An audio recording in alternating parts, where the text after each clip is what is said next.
Hey, Daryl here. This is my daily devotion. Question: why don't we see folks using the altar at the front of the church any longer? In past generations, I remember the altar at the church being filled with folks.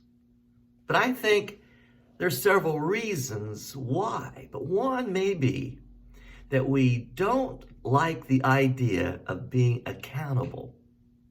Accountable, known as someone who goes to the altar and then have to play out the promises that we've made in that encounter with God.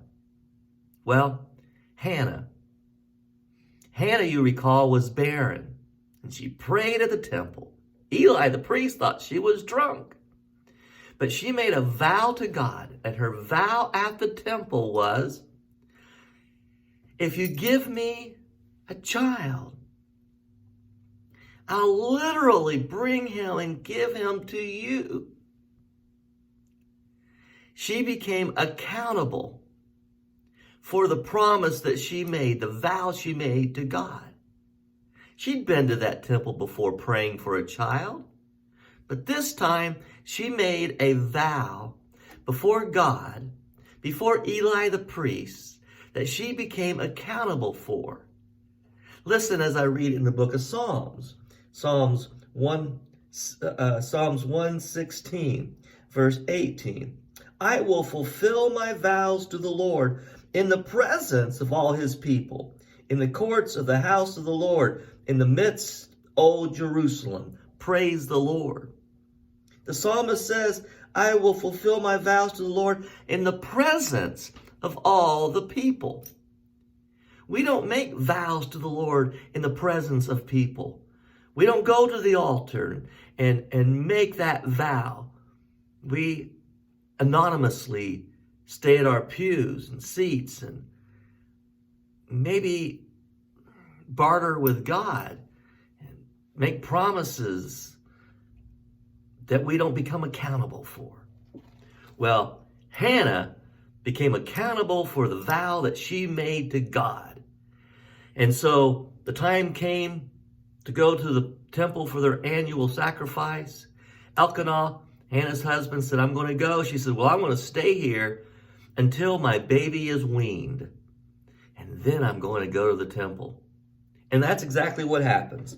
And I want to read to you here in 1 Samuel chapter 1, beginning at verse 25. She had taken with her now several things to sacrifice, a bull, some wheat. And she took this, and it says, when they had slaughtered the bull, they brought the boy Eli.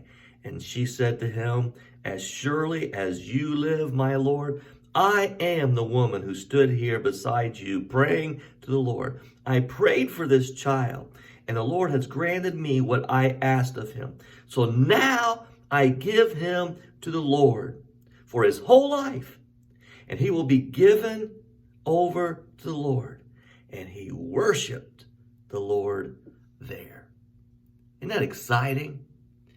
She followed through on the vow that she made in the presence of the priest Eli, literally bringing her baby, her child, once weaned, to the temple. Now, let me get something straight here. I don't want anyone to take this out of context and be bringing your babies here for me to raise in the church. Now, don't take this out of context. The contextual meaning of this is simply, make your vow in the presence of the people that you would be accountable for the vow, and then you'll be accountable to following through as she was before the temple priest Eli. And there, Samuel was raised in the temple of the Lord. Do you make your vows to the Lord in private? And I got to tell you, the physical act of getting up out of your seat, walking to the front of the church, kneeling at that altar, be it steps, be it an altar, be it whatever it is, Let me just say, in the presence of the people, you become accountable, and the Lord loves that accountability. That way we're not making promises to the God we don't mean. God bless you. Good day.